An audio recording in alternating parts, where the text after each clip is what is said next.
Good morning, everybody. How you doing today?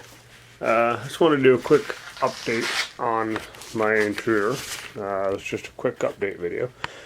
Sorry I haven't been on for a while. I've been really busy at work and haven't had a chance to post any videos. I've made some videos, I just haven't got them posted yet. But this is my my 1985 Suzuki Intruder 750. You guys have been watching videos on the restoration of it for the past little while.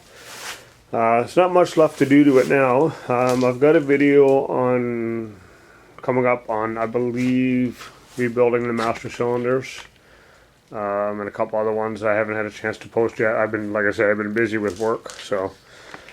But for the most part, the bike is on the road and running. I've been riding it doing from work for a while now. A couple of minor things that still need to be done. Actually, let's go over what I have done since I've replaced the front brake line.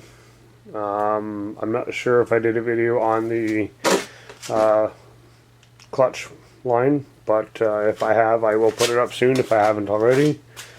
Other than that, I think I put a new speedometer on it as well. My other speedometer didn't have the trip odometer on it, so I replaced it with a 2001 model.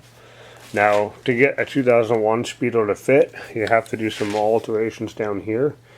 I had to cut away a little bit for it to go around the nut there, but other than that, it wasn't too bad. And there's a couple of extra wires on this one that aren't on the other one, that you just don't hook them up. But anyway, so that's this. So, I've worked really hard on it. Got it all running good. What's left to do to it now is the front brake master cylinder has to be rebuilt. It went recently, or started to go recently. Why won't my camera focus? Focus. There we go. So anyway, it started to go recently, so I've got to replace that, or that needs to be replaced. I noticed there is a leak in the slave cylinder, which is located down here where you bleed your clutch and stuff. If I press and hold the clutch, it'll leak. It only leaks when it's being held in though, so that's got to be rebuilt. These things happen from a bike that's been sitting forever. And the front brake rotor's got a bit of a vibration in it. I don't personally care about it, but other people complain about it if anyone else rides it, or so. Other than that, and the tires should be done soon, but I'm not going to do a video on tires. But I might someday. But other than that, that's pretty much all that's left to do to it. And I still got to get that issue with the carburetor adjusted. I still can't seem to get that, but let's say I can tear a bike down and rebuild it in no time, but carburetors, we don't get along. But anyway, this video is just a basic quick update on that. So that's that. That's what's left to do on it. It's also, unfortunately, it's a goodbye video, because I am selling this bike here because I now have a new one. I've got this bike's big brother. This is the 1400 Intruder. 1996. I've just recently acquired this one. This one's got handle grips on it already. As you can see, it's got a custom paint job. Not a bad paint job. I'll have to get a better shot of it sometime in the daylight when I go outside. Today it's raining, so we cannot. So soon you'll see some videos up on this bike. Some maintenance videos, some riding videos. A couple of things that have changed, not only in the year, but in the size difference, is the brake rotor is on the opposite side. Therefore, the speedo is on the opposite side. This one, the controls are a little more forward on this bike. I don't know if that's the year or the size, but they're a little bit more forward. Still not far enough. I'm going to get forward controls for it eventually. The fender is different. That's the 1400 and 750 difference. This bike's got brand new tires on it. The tires are a bit bigger. On the back anyway. And this bike, because it being a 1400, you can't see it from this side, but it has a, there it is here. What this does is this reduces the compression in the engine, so when you start the engine you don't have the full 1400 cc compression.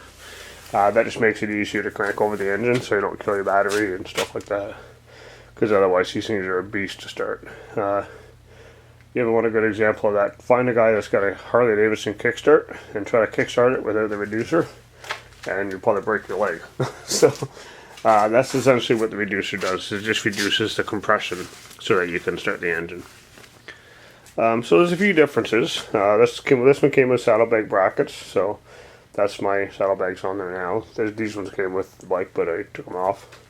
This one's got the extended backrest. Now that's not an option on the bike, but it's something you can put on eventually. Got that for my wife. So anyway, I'm going to do a quick startup of the bike here.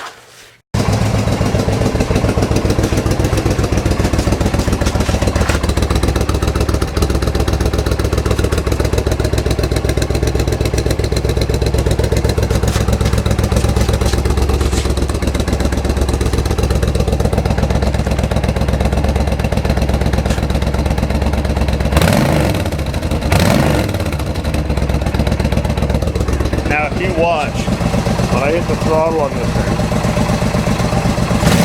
the whole bike shakes. There's that much power.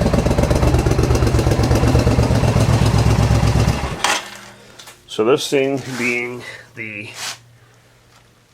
1400 is literally, I guess not quite literally, but just about double the power of that one. So she's a little squirrely. This one's also got a windshield, my other one didn't have. But anyway, so that's the introduction to my new bike, and this came with the bike, by the way. I don't know if you want to see it or not. There it is, yeah. That came with the bike. So, anyway, so yeah, we'll see you in some future videos for this bike, doing some maintenance and whatnot. First one will be, apparently a signal light. Forgot I had that off, so I gotta replace that light. And I gotta do spark plugs on it. But yeah, other than that. So anyway, see you in some future videos.